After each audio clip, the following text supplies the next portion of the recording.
Hi everyone, welcome back to my channel. তো আজকে বানাবো হচ্ছে তাওয়া চিকেন। তো এখানে আমি ইনগ্রিডিয়েন্টসগুলোর লিস্ট আমি এখানে দিয়ে দেবো, পাশে লিখে দেবো অথবা ডেসক্রিপশন বক্সে দিয়ে দেবো, তোমরা প্লিজ চেক করে নিও ওখান থেকে। আর এখানে আমি যেটা নিয়ে নিয়েছি মেনলি তাওয়া চিকেন বোনলেস পিসেস দিয়ে হয়, বাট এখানে আমার দুটোই আছে, মিক্সড করা আছে, উইথ বোন কিছু কিছু আছে, যেহেতু ছোটো ছোটো বলে আমি উইথ বোন আর বোনলেসও কিছু মানে মিক্স করা আছে।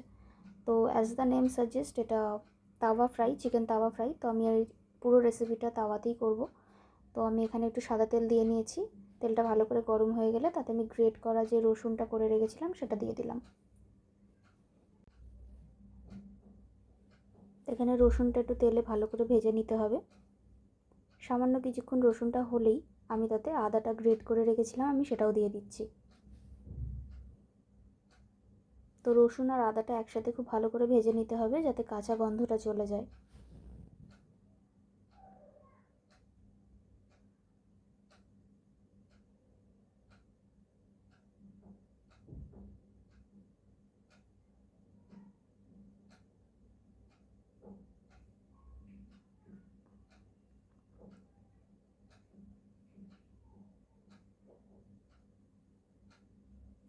তো এখানে আমার রসুন আর আদাটা খুব ভালো করে ভাজা হয়ে গেছে। এবার আমি এখানে চিকেনের পিসেসগুলো দিয়ে দেবো।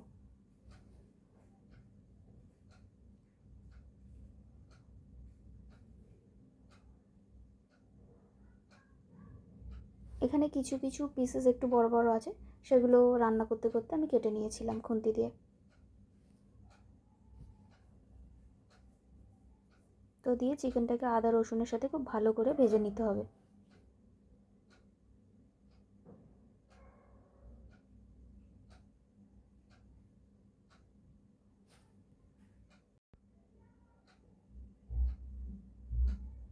তো এখানে দেখো যে চাঙ্কগুলো চিকেনের বড় বড় আছে সেগুলো আমি কেটে নিচ্ছি খুন্তি দিয়ে।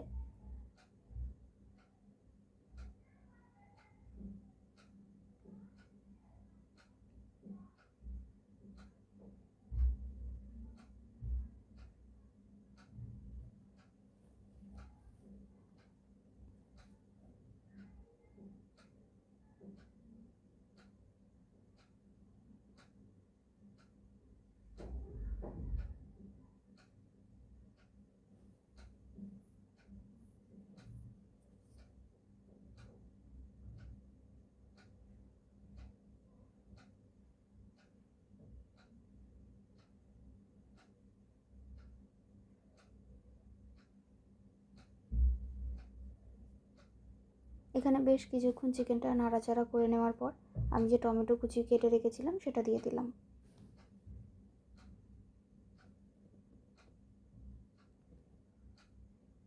দিয়ে খুব ভালো করে চিকেনের সাথে নাড়াচাড়া করে দিতে হবে।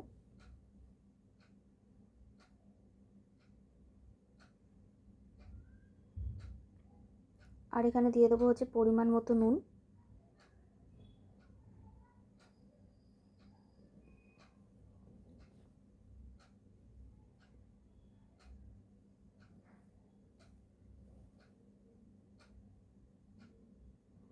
দিয়ে খুব ভালো করে মিক্স করে নেব।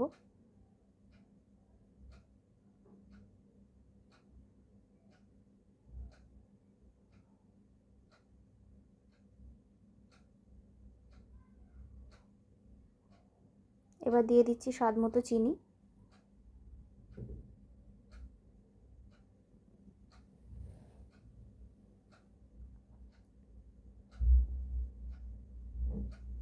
দিয়ে ভালো করে নাড়াচাড়া করে দিই। চিনিটা যখন পুরোপুরি হয়ে যাবে তারপর আমরা দিয়ে দেবো হচ্ছে লাল লঙ্কার গুঁড়ো, হলুদ গুঁড়ো,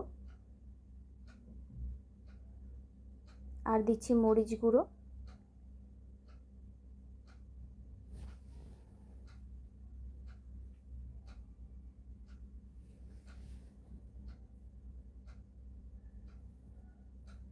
আর দিয়ে দিচ্ছি হচ্ছে গরম মশলা। গরম মশলা এটা আমার বাড়ির তৈরি না, এটা কেনাই গরম মশলা। তো দিয়ে খুব ভালো করে দেখো মাংসটাকে মিশিয়ে নিতে হবে। যেহেতু এটা ফ্রাই, তো আমরা এখানে বেশি একদমই জলের ইউজ করবোই না, মানে যদি লাগে খুবই সামান্য, বাট আমি বলবো জলের ইউজ না করাটাই ভালো। আর দিয়ে দিচ্ছি এখানে লেবুর রস, পাতি লেবুর রস।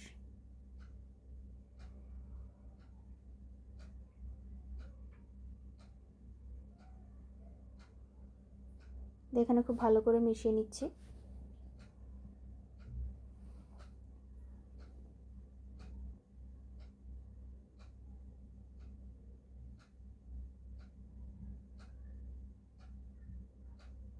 এবার এখানে ডাইস করে কেটে রাখা পেঁয়াজ আমি সেটাও দিয়ে দিচ্ছি।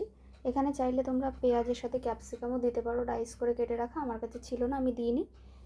তো আমি এখানে শুধু নর্মাল এমনি পেঁয়াজ টমেটো দিয়েই করেছি।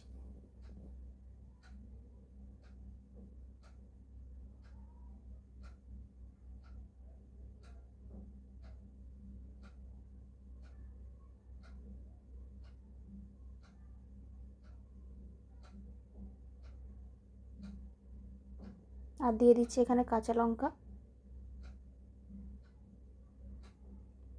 আর একটু সামান্য ধনেপাতা দিয়ে দেবো। দিয়ে খুব ভালো করে নাড়াচাড়া করে বেশ কিছুক্ষণ ঢাকা দিয়ে রাখতে হবে।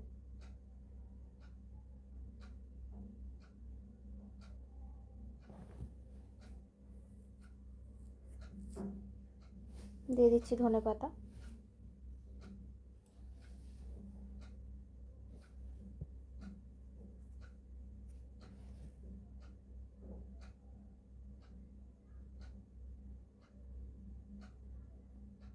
তো আমি ঢাকা খুলে নিয়েছি। ঢাকা খুলে এবার আমি দিয়ে দেবো হচ্ছে একটু বাটার, কারণ যেহেতু এখানে তেল অল্প আছে একটু বাটার দিতে হবে। বাটারটা খুব ভালো করে ওর সাথে মিশে গেলে নাড়াচাড়া করে আমরা তখনও ঢাকা দিয়ে কিছুক্ষণ আর কষিয়ে নেবো, মানে ফ্রাই করে নেব।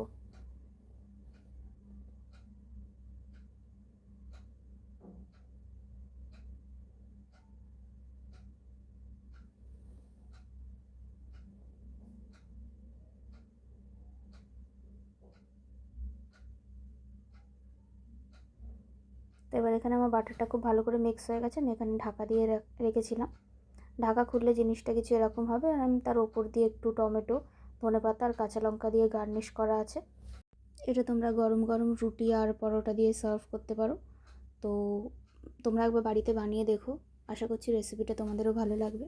আর আমার এই রেসিপিটা যদি ভালো লাগে একটা লাইক, শেয়ার, সাবস্ক্রাইব করে দিও। Thanks for watching.